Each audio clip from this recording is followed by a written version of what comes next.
So yes, my name is Michael Paulk. I'm here with my colleague Eric. We represent Meggitt Training Systems, and I am fortunate this is my first time coming to this breakfast, so glad to be here and see some familiar faces. Definitely have run into Chuck in the past.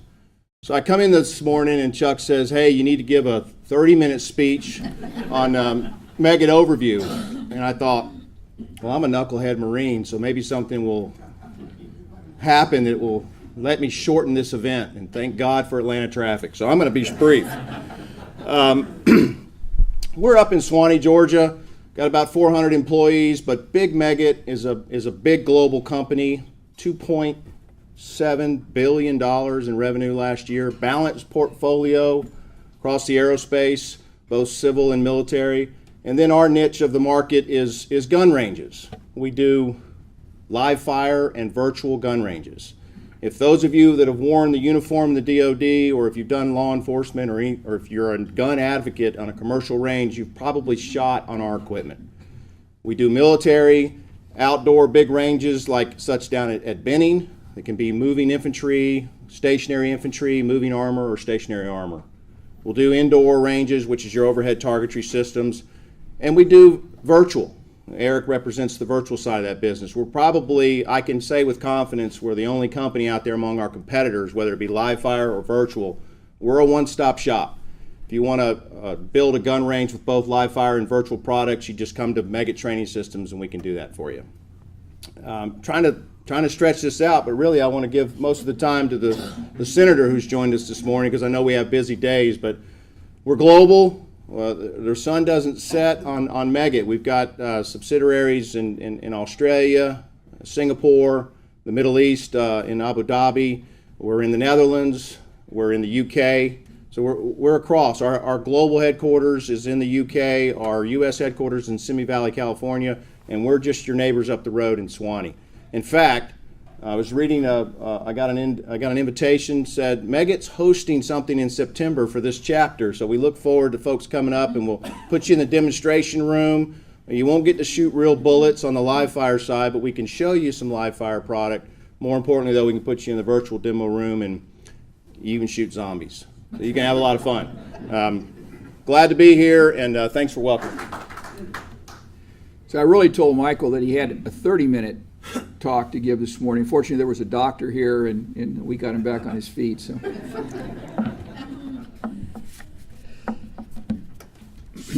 well, defense, is very, very important to the state of Georgia. Some of you who've been to our breakfast have probably heard me give some of these statistics before, but it's one of the greatest contributors to the economy in the state of Georgia. The installations alone in Georgia contribute about $25 billion a year.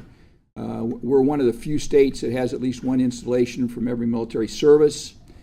And if you add that $25 billion to the revenue that comes in from the defense industry, I mean, look at Meggitt, Lockheed, Boeing, Northrop Grumman, General Dynamics, you could go on and on. We're probably looking at somewhere in $100 to $100+ billion a year comes into the state of Georgia from defense. So defense is really a key part of our state. Our speaker today, as you know, is Senator Saxby Chambliss. I first met Senator Chambliss when I worked for Congressman Mac Collins, and he was Representative Chambliss at the time. But he was always awesome to work with. He was always very, very helpful in anything that we did, if it bettered or was to the advantage of the state of Georgia. So that's exactly the kind of guys that we'd like to have in the legislature. He spent 4 terms in the House. He spent 2 terms in the Senate. And during that time, he was on the Armed Services Committee and also the Select Committee on Intelligence. So he really, truly is one of Georgia's experts in that whole defense arm. He's now out of the Senate, which makes him even more valuable to speak to us today because he doesn't have to be encumbered by party and committee assignment and all of that sort of thing. But he's kept very close to defense and intelligence issues. So we're very, very pleased to have him here today. I promised him that he could get back on the road at 9:30 because he has another appointment. So I'm not going to stand up here and jabber much longer. Senator, welcome. to NDIA. Asking me to come out this morning and first of all see a lot of old friends. Chuck and Pat have been my dear friends, as he said, for many, many years, and a lot of you have too. Awful lot of supporters out there. I appreciate the opportunity you gave me to serve our great state for 20 years. I wouldn't take a minute for any of that service. Had a great time, solved a lot of problems, created a lot of problems. But at the end of the day, it's an opportunity that obviously will help transform my life. That being said, I am thoroughly enjoying life after the Senate. I am with a big global law firm here. We're in 25 cities, 35 countries outside the United States. My focus for the last 5 years in the Senate was on cybersecurity, and we have a huge cybersecurity practice, so I was a natural fit. I didn't understand all the legal aspects of cybersecurity, but nobody understands the policy side better than I do because I wrote the laws that we're operating under now, including the latest information sharing bill. So it's been a lot of fun to be able to utilize what I did for 20 years now in the private sector. And as I like to say, and it's literally true, they're paying me a lot of money to go have fun. I still stay plugged in, though. I'm on John Brennan's CIA Advisory Board and Nick Rasmussen's National Counterterrorism Center Advisory Board. So I still have my top secret clearance, and if I told you all I know, obviously I'd have to kill you, but I'll try to skirt the edges in talking about some of the things, particularly in the Q&A period. There's one person here that I want to make sure all of you know, Teresa Milligan, who worked for me all of my 12 years in the Senate. A lot of you had contact with Teresa because she headed up my Academy Appointment Committee. For 12 years, once a year, in this very room, we recognized all of my Academy appointment nominees who had been accepted and who were headed off usually about 2 or 3 weeks after the luncheon to their respective academy. And I had the privilege from time to time of going to graduations at military academies, and in spite of some things I'll tell you today, which will be a little bit depressing from a military budget standpoint particularly, I just want to tell you that number one, the caliber of our applicants to all of the military academies during every one of my 20 years in service went up and up and up every year. And I was back this year at West Point for my nephew's graduation and had a chance to visit with a number of individual brand new second lieutenants, and I will have to tell you, it gives me a great sense of pride to see those young men and young women who, when they made application in my office or other offices around the country, they knew that when they graduated, they were going into combat. And that is very true. My nephew is going to spend a year at Benning, and he's with the 10th Mountain Division, and he'll go to Ranger School, and as soon as he completes that, he's headed to Afghanistan. So it's still the case today that these young men and women are the top kids coming out of every educational institution around the country, and they're willing to put their life in harm's way for the protection of America and Americans. And it can't help but give you a great feeling about the future of our country when you look at those young men and women. I get asked a lot of times if I miss the Senate, and you know, you can't be there for 20 years and not miss certain aspects of it. I particularly miss my good friends who I made over 20 years, and I get back to D.C. about twice a month because we have a big office up there, and I'm in and out of there. So I have a chance to visit with my friends and make sure that I stay plugged in with what's going on the Hill and whatnot. And when I go back now, they all make me buy their dinner because they think it's legal, and it's great to have a chance to keep in touch with them. But I will have to tell you, it doesn't matter whether Democrats are in charge or Republicans are in charge, that day-to-day headbutting and by golly, you're going to do it my way or no way, I do not miss. I've always been a guy, like my dear friend Johnny Isaacson, who wants to get things done. And the way you get things done in the United States Senate is you have to work with Democrats. There's no other way to get things done. You got to have 60 votes. So I made it a point to make sure that whatever I was working on, we could get Democrats on board with us. And frankly, we had lots of successes because of that. But I don't miss that, and you all see it every day now, the headbutting from time to time. And of course, here we are in the middle of a presidential election cycle, and boy, what an unusual presidential cycle. If Phil Kent's probably the only person that could have predicted this was going to happen. But as I said early on in the process, there were 17 Republican candidates. I knew every one of them. I didn't know Ben Carson as well as I did each of the others. But they're all good men, and whoever came out of the primary was going to be the person I'd support and vote for. Donald Trump was not my first choice, but he is the nominee, and I'm going to support him. And I hear a lot of people say, well, they're anybody but and whatnot. And one of the things I hear is that there's concern that he's going to put us in harm's way, get us into a war, however they characterize it. Well, here's the way I look at that. I don't think he's going to do that. I don't think he's ever said anything that Ronald Reagan wouldn't have said, that any strong national security president would not have said. But we've got a situation now from a leadership role around the world that needs fixing. Just yesterday, I noticed that we had a serious incident that occurred when, you'll have to pardon me, my sinuses are giving me fits. We had a serious situation occurred when some Iranian boats started running circles around some of our boats. We all remember the Russian jets coming within 200 feet of a U.S. Navy ship. What was our reaction? Nothing. Nothing. And as long as we keep seeing that happen, that's what's going to continue to happen.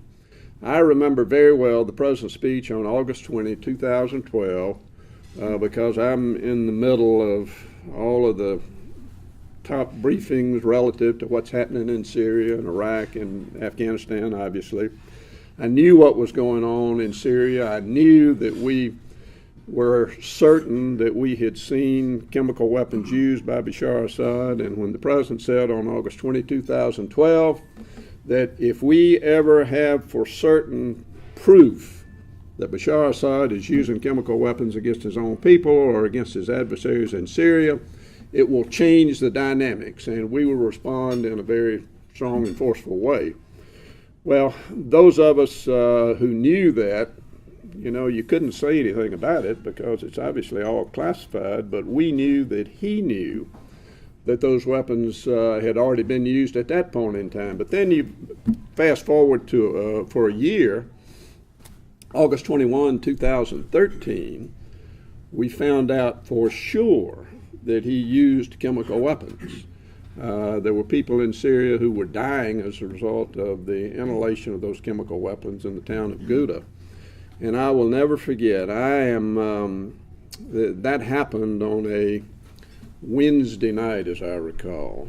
And on Saturday, I'm driving from Moultrie to St. Simons to see my grandchildren. And all of a sudden, I get a call that Saturday morning from the White House saying that there's an emergency phone call that needs to take place today at 12 o'clock. And the President wants to tell you what he's decided to do. Well, there were 6 of us on the phone call, 3 Democrats and 3 Republicans, and all members of the Senate. And we were, I remember it very well because my reception going through South Georgia is never good. So I was going through a little town called Ray City, Georgia, and there was one little spot that all of a sudden my signal really beamed up. And it was in the parking lot of a bank where I was able to keep it. Now, the bank, thank goodness, was closed on Saturday, although I did get 2 visits from the policeman while I was sitting there. When he found out it was me, thank goodness, he just waved and kept going. But we're on that call. The president's supposed to come on at 12 o'clock and tell us that he's going to have a news conference at 1 o'clock, and he's going to announce what the reaction to the use of chemical weapons by Bashar al-Assad is going to be.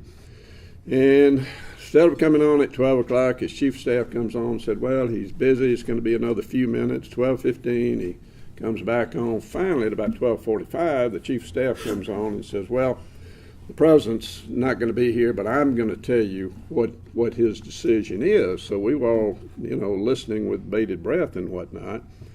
And Dennis says, well, the president made a decision last night that he's going to refer this matter to Congress for debate and let Congress make the decision of what our reaction will be.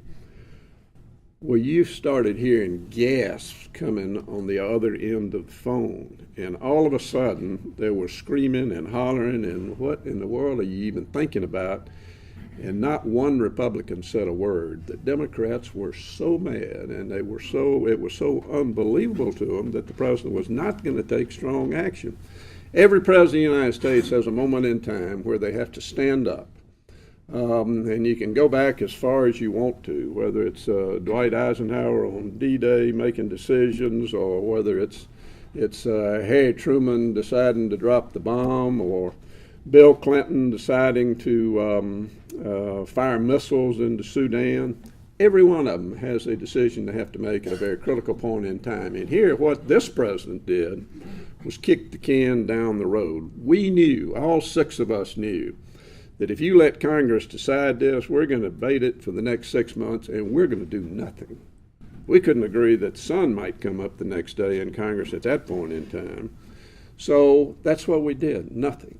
And what was the result of that? The result of it was that we allowed Vladimir Putin to reemerge on stage from really being in a black hole somewhere. And he's remained there ever since, and he continues to poke his finger in our eye today.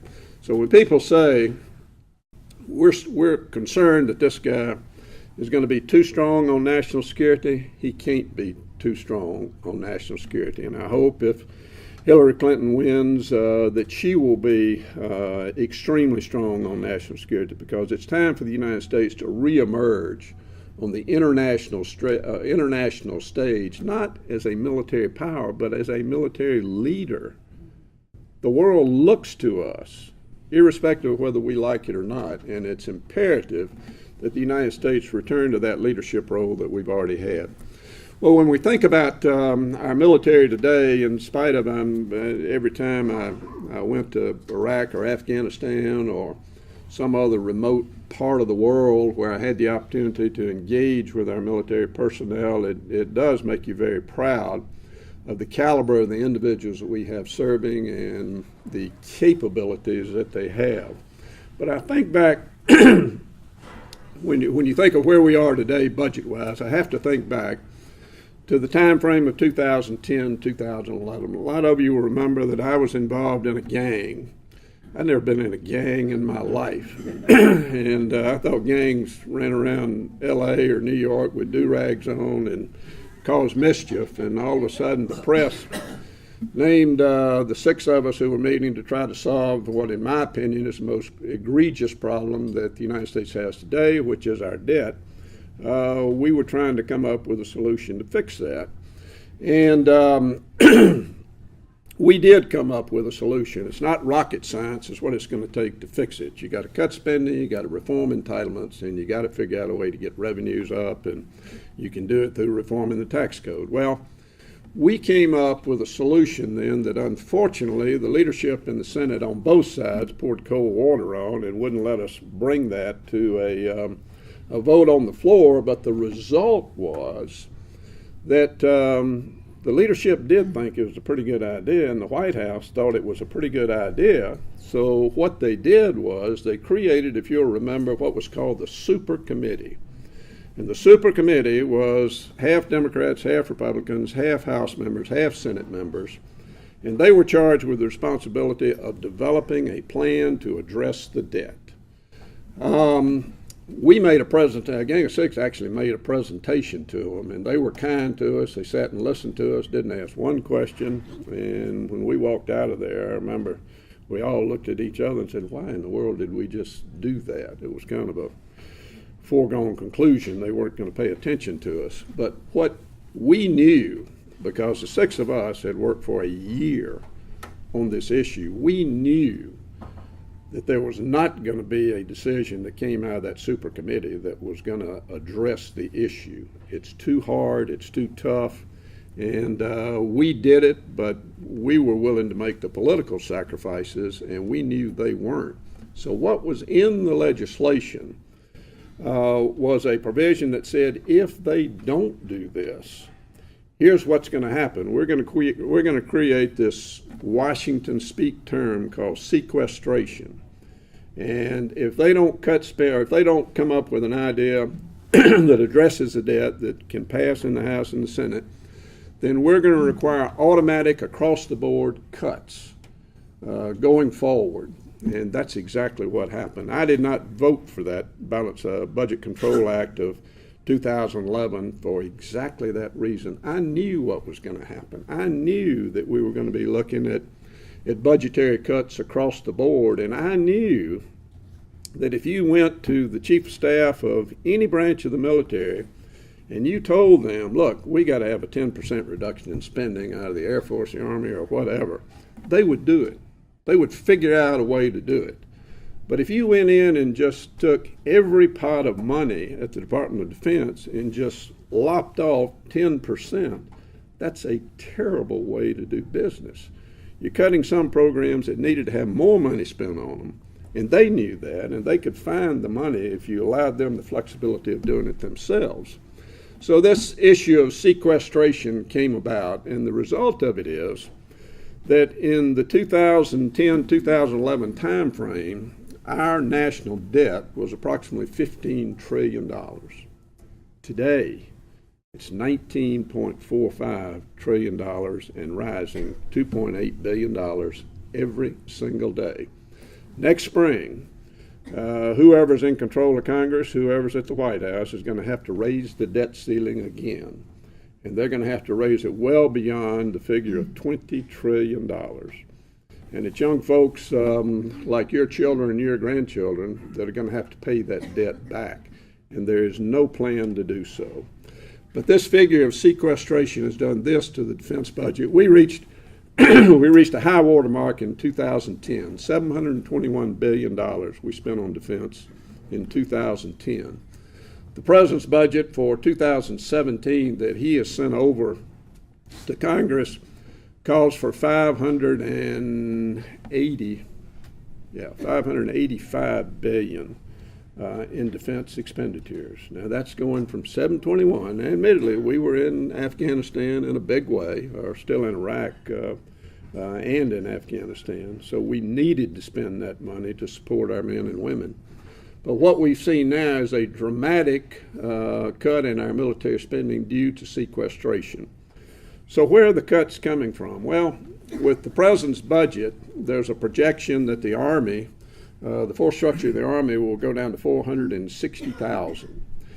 And it's projected to go down to 450 next year.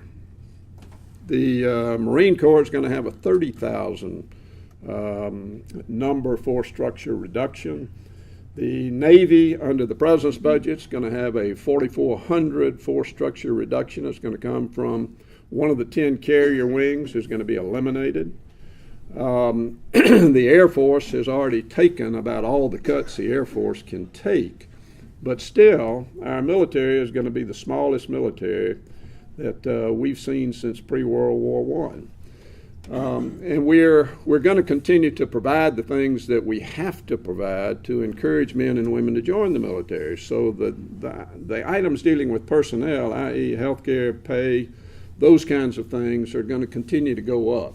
Just like every one of you sitting here, if I asked you what's been the fastest growing bottom line expense figure in your business for the last 10 years, you tell me healthcare. Every one of you tell me healthcare. Same thing with TRICARE. The costs of TRICARE continue to go up. The president's got a little tweak on track here this year. I don't know whether it will have a major impact or not, but I do know that this is a political year, and if Congress does address the issue between now and the election, I can tell you they're messing with TRICARE is not a popular item with any veterans group, and it just won't get done. The pay raise for the military is going to be the smallest this year that we've seen in modern times. I think it's 1.6% in the president's budget, and in the outside world it's in excess of 2% across the board. So the difficulties within the budget continue to mount. The projection that I have seen relative to the force structure of the Army is that if we don't fix sequestration, the size of the United States Army is going down to 206,000 men and women. That's just never been heard of in the United States. We have less than 300 ships in the Navy today, and with the projection that I saw yesterday, it'll go down to 255 ships if we don't fix sequestration. And we've talked an awful lot about it, but there's no real strong movement out there right now to do anything about it, because the fact of the matter is sequestration is reducing federal spending. Congress doesn't have the wherewithal or the inclination to reduce it itself, so this imposition of sequestration on Congress has had the impact of reducing federal spending.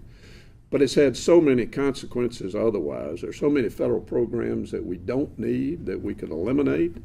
There's so many areas where we're spending more money than we need to be, but one area where we've got to continue spending is in the area of making sure that our men and women are provided the latest, most technologically advanced weapon systems to protect America and Americans in every part of the world. And that's simply not happening. The president's budget calls for a reduction by 5 of the F-35 production this year. Congress, in their infinite wisdom, and correctly so, I think, added those 5 planes back, and they actually increased it. But unfortunately, that appropriation process is, in my opinion, is going to go nowhere. We've not seen one appropriation bill come to the floor of the United States Senate this year, and I don't think we'll see one. So what's going to happen is we're going to have probably, if it follows its normal course, we'll have a continuing resolution for some period of time, and it'll be followed by probably an omnibus bill between now and the end of the year. And omnibus bills are those bills that you can find something good in it, and you can find something really bad in it to vote one way or the other. And all of us hated to ever have to vote for omnibus bills because our critics would point out some wasteful spending in there that is in there that should have required that we vote against it. And it's just not the way to do business. We need people who are experts in the military, the Defense Appropriation Committee, making decisions about what money is going to be spent on defense. And if we allow that process to work, then our defense community will be much better served than if we continue down this road of passing these huge omnibus bills. I don't know what the end result is going to be relative to the numbers issue, but there's one thing that I can guarantee you. There's another BRAC coming. And I lived through 1996. I lived through 2005. We came out very well in Georgia with one exception. Closing Fort McPherson was the dumbest decision any BRAC committee has ever made or ever will make. It made no sense at all. It was not an expensive base to maintain. And those of you who are in the Army know that's where our brain trust was, with FORSCOM being headquartered there. And there were not a lot of soldiers there, and they were close to Hartsfield. And what they did, what the BRAC committee did, amounted to splitting up FORSCOM. And now, instead of driving 20 minutes to Hartsfield, they fly from Fort Bragg to Atlanta and get on an airplane and go the same place they were going anyway. But there is another round of BRAC coming. I was down. I see my good friends Dave Barwick and Pat Bartness and Tom McMichael here from the Warner Robins area. I was down there last week, 2 weeks ago, visiting Mike with the committee of House members who are looking at the potential for another BRAC to take place here in, we don't know when, but at some point in time. And we had a very good meeting down there. We now have 10 military installations in our state. Per capita, I'd say we're second to only California from the standpoint of the military installations that we have. They're all strong, but they're all vulnerable to another round of BRAC. The Air Force probably has less excess capacity than any branch, and the Air Force has 32% excess capacity. The Army, since they don't have the ability to close bases inside the United States, they have closed some overseas, which they can do without congressional approval. But what they're doing is they're downsizing under orders from the Secretary of the Army. They're downsizing bases within the base. And that, again, is not a way to do business, and certainly not an efficient way to do business. So even though the last two rounds of BRAC left a bad taste in the mouth of members of Congress because President Clinton politicized 96 and the BRAC Commission itself politicized the 2005 round, and guys like me were diametrically opposed to the creation or authorization of another round, that's going to have to happen because of the budget crunch that they're in. Otherwise, we're going to have to buy less weapon systems than we've ever seen, and it'll start impacting morale in a huge way because we won't be able to do some of the things that we're able to do right now personnel-wise. I want to stop and be able to take questions, but I do want to reiterate the composition of every branch of the service right now. I still get my regular briefings from my briefers in D.C. wherever we can find a, and you know they know they got to do more with less. They never complain. They just continue to get up every morning and go do their job, put their life in harm's way, because that's what Americans do. And it always gives me that great feeling to have the opportunity to look at them with their boots on the ground and look them in the eye and say thanks for what you're doing. Because we are still, in spite of all of our problems, the greatest and freest country in the world, and we always will be. But we've got to remember that we are the greatest and freest country in the world because we are the world's strongest military power. Thank you very much for letting me share some thoughts with you. God bless you, and God bless our great country.